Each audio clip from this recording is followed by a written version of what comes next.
다윗이 그와 함께한 백성을 찾아가서 천부장, 백부장을 세우고 그리고 그의 군대를 세 부분으로 나눠서 요압, 아비새 이때에게 맡기고는 이제 전쟁에 나갑니다. 나도 너희와 함께 하리라. 압살롬의 군대와 다윗의 군대가 싸우는 장면을 우리는 보고 있습니다. 하나님이 우리에게 보여주시는 거죠. 잘 봐라. 자, 잘 봐라. 전쟁이 났으니까 자, 누가 이길 것 같니? 전쟁 나면 항상 이게 관심입니다. 근데 왜 전쟁을 합니까?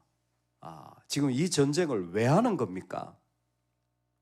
이 전쟁을 왜 합니까? 라고 묻는다면 참 몇 가지 대답이 좀 떠오를 것 같아요. 먼저는 이 압살롬이 아무리 그래도 어떻게 아버지의 자리를 밀어내고 배은망덕하게 이렇게까지 할 수 있느냐?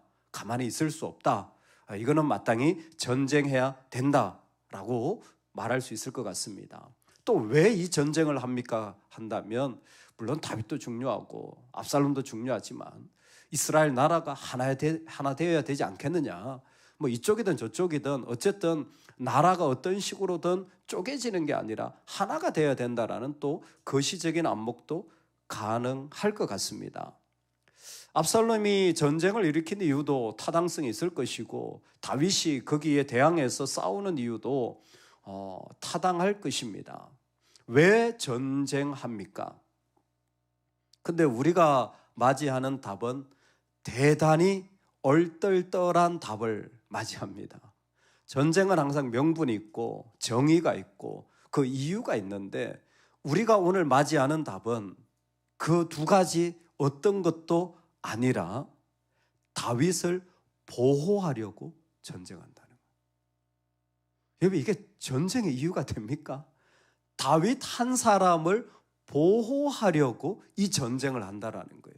하나님 그리고 그걸 우리한테 보여주시는 거예요. 세상에 이런 전쟁도 있나요? 오늘 이 말씀은 너무나 좀 당황스럽게 그지없습니다. 백성들이 이르되 왕은 나가지 마소서. 우리가 도망할지라도 그들은 우리에게 마음을 쓰지 아니할 터이요 우리가 절반이나 죽을지라도 우리에게 마음을 쓰지 아니할 터이라. 왕은 우리 10,000명보다 중하시오니 왕은 성읍에 계시다가 우리를 도우심이 좋으니이다 하니라. 아멘. 왕은 10,000명보다 나중에 전쟁에 20,000명이 죽어요. 근데 10,000명이 죽는 것보다 왕이 중하니이다. 이 전쟁의 핵심은 다른 것이 아니라 바로 이 다윗을 지키려는 전쟁이라는 것입니다.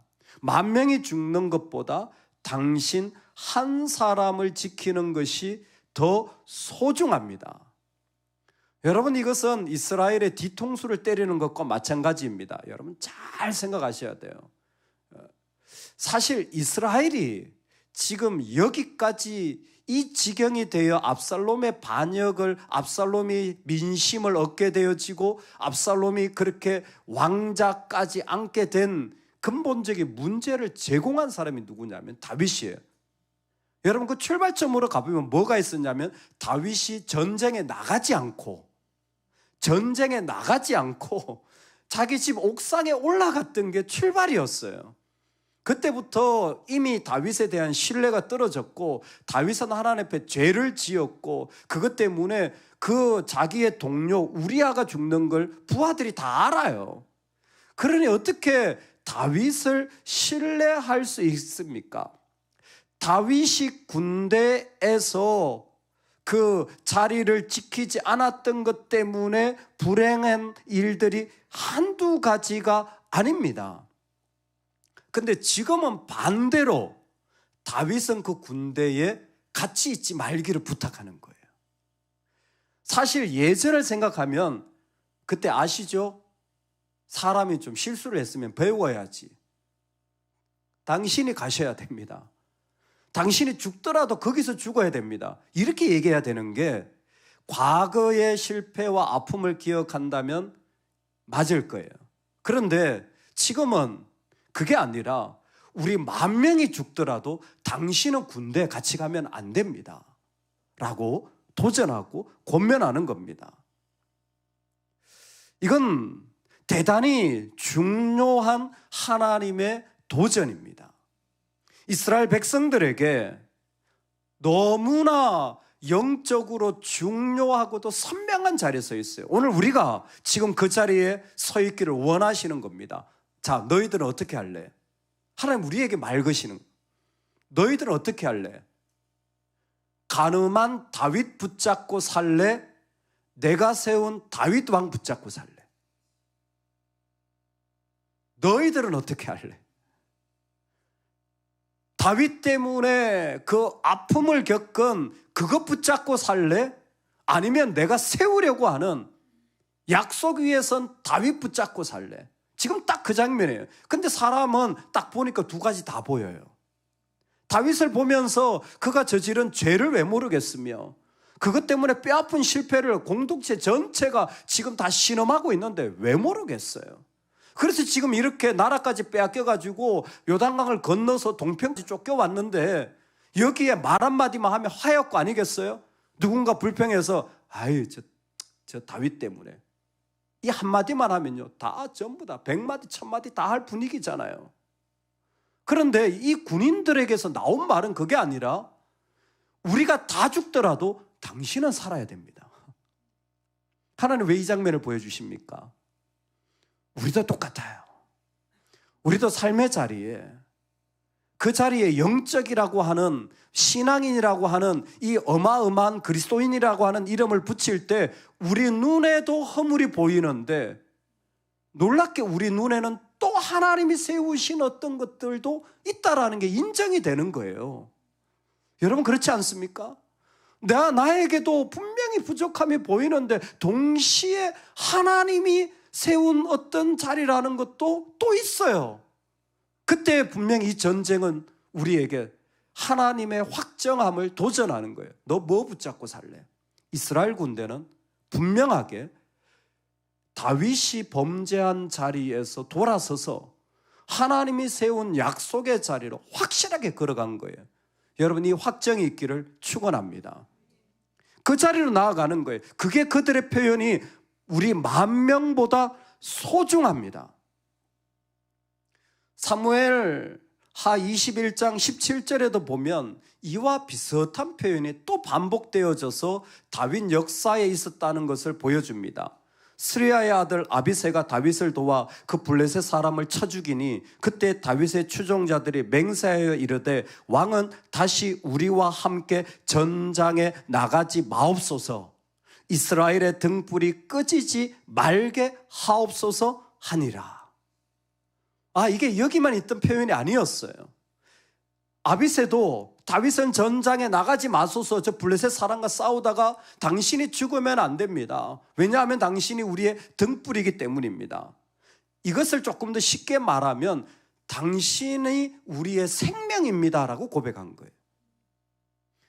여러분 우리가 다윗이 좋아서가 아니에요.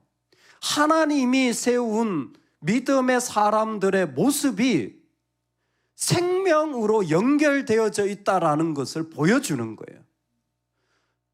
하나님이 그 이스라엘 군대를 일으킬 때에 그들은 바로 다윗과 더불어 생명으로 연결되어져 있고 그들의 진정한 기쁨과 행복이 다윗을 통하여 하나님이 주신다라는 것을 하나님은 얘기해 주고 있습니다. 부도덕함, 죄, 그건 도려내야 합니다. 그걸 품으면 안 돼요. 여러분 죄는요 고백하고 회개하고 도려내야 돼요. 그런데 죄를 도려낸다고 해서 하나님이 연결한 생명으로 연결된 통치까지 잃어버리지 마십시오. 이해되십니까? 죄는 품으면 안 돼요. 죄는 옳지 않은 것입니다. 하지만 그 죄를 도려낼 때에 그 속에 하나님이 생명으로 연결된 통치가 이루어지길 원합니다. 이걸 알 수 있는 사람이 예수 믿는 사람들이에요. 예수님이 말씀하셨습니다. 나는 포도나무요, 너희는 뭐라고요? 가지니. 교회 다니면서 웬만하면 이 얘기 한 번쯤 들어봤어요. 여러분, 이게 우리가 가진 복음입니다. 예수님과 우리가 어떤 모습이냐면 포도나무와 가지처럼 연결되어져 있는 거예요. 그 가지를 잘라서 아유, 이 포도나무가 아무것도 없네 하고 그냥 잘라서 버리면 열매가 맺혀지지 않는 건 당연한 거예요. 살 수가 없는 거죠. 왜? 생명으로 연결되어져 있기 때문에. 우리가 예수님과 생명으로 연결되어져 있습니다. 우리가 아무리 죄를 지어도 예수님은 우리를 자르지 않아요. 우리를 자르지 않아요. 여러분, 이게 복음이에요. 우리가 예수 믿는다고 죄 안 짓는 것 같죠? 아니에요. 죄 지어요. 그러면 예수님이 야, 너 죄 지었으니까 너 잘라버려. 야, 난 너 필요 없다. 이러시는 분이 아니라는 거예요. 왜? 생명으로 연결되어져 있으니까. 그래서 계속해서 그곳에 열매가 맺을 때까지 그곳에 생명의 통치를 하는 거예요. 여러분, 그게 우리 모습이어야 되는 거예요. 그리고 지금 이 다윗에게 일어난 일이 그와 같아요. 이스라엘과 다윗이 생명으로 연결되어졌다는 것은 다윗의 허물에도 불구하고 이 생명의 통치가 그들 가운데 일어나고 있다는 거예요. 오늘 하나님이 우리에게 그와 같은 생명으로 연결되어진 사람들, 여러분, 교회는 조직이 아닙니다. 시스템이 아니에요. 무슨 직분이나 제도가 아니에요. 그 이전에 서로 연결되어져, 아니 우리가 연결되기 전에 먼저 그리스도 안에서 함께 연합되어진 자, 좀 유식하게 말하면 유니오 쿰 크리스토라는 말이 있어요. 그리스도와 연합된 자다. 그게 우리예요. 그리스도와 생명으로 연결되어진 자. 이 사람들은 이렇게 말해요. 당신이 우리 10,000명보다 소중합니다. 당신하고 우리는 생명으로 연결되어져 있습니다. 와, 여러분, 이게 복음의 능력입니다. 이게 복음의 능력이에요. 아무리 이 땅에 냄새나는 죄인을 데려다 놔도 그리스도인들은 주님이 당신을 사랑하는 한 우리는 당신과 연결되어져 있습니다. 이 복음을 선포할 수 있는 사람들이 저와 여러분에게를 소망합니다. 아멘. 왕은 성읍에 계시다가 우리를 도우심이 좋으니이다. 하나님의 확정은 생명으로 연결되어 있다는 것과 더불어서 다윗에게 또 다른 삶의 자리를 초청합니다. 왕은 이제 성읍에 계시다가 우리를 도우소서. 쉽게 말해서 다윗은 평생 동안 전쟁하며 전쟁에 나갔던 사람이에요. 근데 이제는 이 장면에서 나오는 게 뭐냐면 왕은 뒷자리에 앉으소서. 왕은 뒷자리에 앉으소서. 뒷자리에 앉아서 우리에게 손만 흔들어 주세요. 왕이 요압과 아비새와 이때에게 명령하여 이르되, 다 군대들이 막 지나가는 장면을 그대로 보여줘요. 문 곁에 왕이 섬에 모든 백성이 100명씩 1000명씩 대를 지어 지나가는지라. 지금 뭐예요? 왕은 뒤에 앉아가지고 손만 잘 갔다 와, 잘 싸워 이러고 있는 장면이죠. 지금 다윗이 뒷자리에 앉아 있게 됩니다. 여기 여러 가지 의미가 있습니다. 일단 다윗이 죽으면 이 전쟁은 의미가 없는 거예요. 생명으로 연결되어 있기 때문에. 두 번째, 다윗은 육체적으로 예전 같지 않습니다. 시간이 꽤 흘렀어요. 그러니까 이제는 삶의 자리가 좀 달라지는 겁니다. 근데 중요한 건 뭐냐면 우리에게 어느 정도 믿음이 성숙하잖아요. 그러면 이 자리에 있게 돼요. 믿음의 성숙이 있으면 뒷자리에 앉을 수 있는 사람이 되어져요. 왕은 성읍에 계시다가, 아니 싸워야 되는 거 그래야 진짜 맛이 있죠. 그런데 싸우더라도 그 사람의 영적인 모습은 뒤에 앉아서 그 마음으로 그 자리를 위하여 함께 할 수 있는 성숙함이, 조금 있다 보면 그 다윗이 전쟁에 나가는 아빗의 이때 요압에게 부탁하는 게 뭐냐면 압살롬을 너그러이 대우해달라. 이 모든 것은 여기에서부터 연결되어지는 표현입니다. 다윗의 마음이 나를 죽이고 내 부인들을 욕보이고 내 모든 재산을 망가뜨린, 정말 지금으로서는 상상도 할 수 없는, 제가 조선시대의 역사를 이 말씀 때문에 찾아봤어요. 우리나라도 많잖아요. 뭐 아들이 반역을 일으켰다거나 동생이 반역을 일으켰다. 우리나라 조선시대 역사만 제가 찾아보니까 다 죽었어. 다 죽었어. 뭐 아들이 아버지 자리 한번 노렸다가 살아남은 역사가 없어요. 태조 뭐부터 해가지고 보니까 무슨 왕 다 죽었어. 조선시대만 그런데 이 성경 다윗 시대는 말할 것도 없이 이건 당연히 그 자리에서 죽여야 되는 거예요. 그 문화적으로 보자면. 근데 다윗이 지금 뭐라고 말하냐면 너그러이 대해달라. 당연히 살려주는 것뿐만 아니라 원수로 대하지 마라. 사납게 대하지 마라. 품어달라는 거예요. 지금 이게 다윗의 영적인 모습입니다. 다윗은 자기가 가장 어려운 상황에 지금 몰려 있는데도 그의 성숙함이 뭐냐면 뒷자리에 앉아 있을 수 있는 거예요. 자기가 너무 마지막 상황, 이 전쟁에서 지금 자기 인생 끝나고 내 생명도 끝나는데 놀랍게 하나님은 우리를 믿음으로 세워서 저 뒷자리에 앉아 있어도 괜찮을 만큼의 사람으로 우리를 만들어 가시는 거예요. 여러분, 이 은혜가 우리에게 있기를 소망합니다. 얼마나 다윗에겐 이 일들이 중요했는지 모릅니다. 그래서 정말 원수와 싸우듯이 전쟁에 나갈 수밖에 없지만 다윗은 그들의 요구대로 뒤에 앉아서 그들을 향하여 너그러운 모습을 부탁하는 것으로 자신의 자리를 나타냅니다. 영적인 진보가 있는 사람들은 뒷자리에 앉을 수 있는 사람이에요. 앞에서 다 말하고 다 싸울 수 있지만 뒷자리에 앉아서, 여러분, 아예 안 앉아 있는 게 아니에요. 나는 그냥 안 해, 이게 아니에요.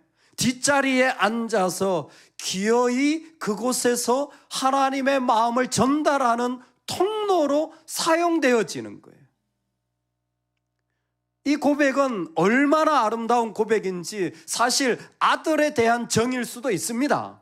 그 부분이 없진 않을 거예요. 그런데 성경은 뭐라고 말하냐면 다윗이 너그러이 대우하라 할 때에 모든 백성들이 다 들으니라. 즉 공개적으로 모든 사람들 앞에서 요청하는 공식적인 모습이라는 거죠. 즉 사람들이 다 같이 모였는데 이게 개인적인 부탁이 아니라 모든 사람들이 다 있는데 사납게 말하지 마세요. 잔인하게 함부로 말하지 말고 원수 대하듯 하지 말고 그렇게 대우해 주세요. 그게 우리의 공식적인 모습입니다. 제가 이번에 성지를 갔다 왔잖아요. 저는 기도로 갔다 왔습니다. 진짜 다른 분들은 제 마음을 모를 거예요. 제가 누구한테도 말하지, 제 아내도 모르는데 제가 이번에 성지순례 간다 그래서요. 제가 다른 건 준비 안 했는데요. 제가 신발을 샀어요. 일부러 하얀색 신발을 샀어요. 이거 저만의 고백이에요. 하얀색 신발을 샀어요. 왜 그럴까요?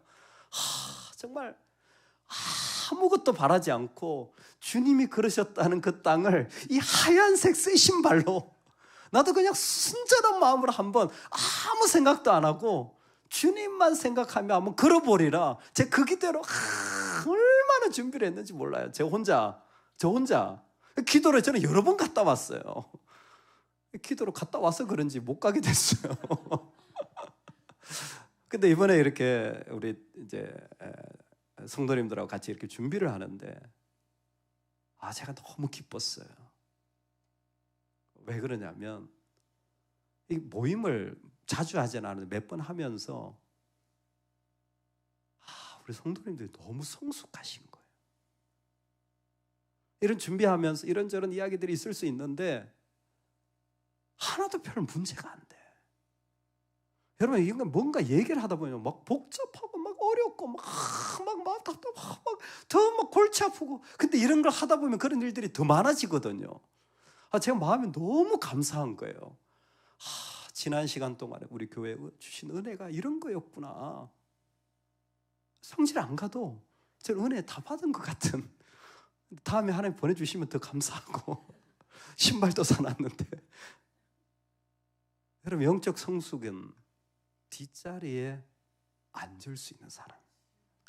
뭐 다 얘기들이 다 있어요. 근데 뒷자리에 앉아서, 그 자리에 안 앉는 게 아니에요. 그 자리에 같이 있어요. 그런데 네, 그렇게 하시죠. 그래도 좋습니다. 왜 안 보이겠어요? 그런데 다윗을 오늘 하나님 뒷자리에 앉으시는 거예요. 여러분, 다윗의 인생을 우리가 다 알 수는 없지만 이건 분명히 하나님 우리에게 초청하는, 너희가 생명으로 연결되어졌을 때 이 세상을 향하여, 이 땅을 향하여, 같이 일하는 사람들을 향하여, 자녀를 향하여, 배우자를 향하여, 같이 있는 성도들을 향하여 네가 뒷자리에 앉을 수 있는 사람이 되면 좋겠다. 그곳에 앉아서 그와 같은 마음을 해준다면 그게 바로 나의 나라, 하나님의 나라를 세워가는 거야. 할렐루야. 오늘 이 아침에 주시는 이 메시지를 따라서 왜 전쟁합니까? 압살롬이 나쁜 놈이니까. 다윗이 나라를 하나로 해결해야 되는, 아니었어요. 다윗을 보호하려고. 너무 의외의 답이었는데 우리는 알게 되었어요. 주님은 포도나무고 우리는 가지예요. 생명으로 연결된 통치가 우리 가운데 일어날 수 있기를 소망합니다. 누군가에게 이 마음을 전해준다면 정말 소중한 분입니다. 정말 귀한 분입니다. 우리 이 얘기를 많이 해줄 수 있기를 소망합니다. 그리고 우리가 영적으로 더 성숙해져서 그 자리에 같이 있지만 얼마든지 뒷자리에 앉아서 그 모든 어떤 것이라도 함께 할 수 있는, 우리 정말 주님의 그 강 같은 사랑을 가진 은혜가 있기를 진심으로 축원합니다. 아멘.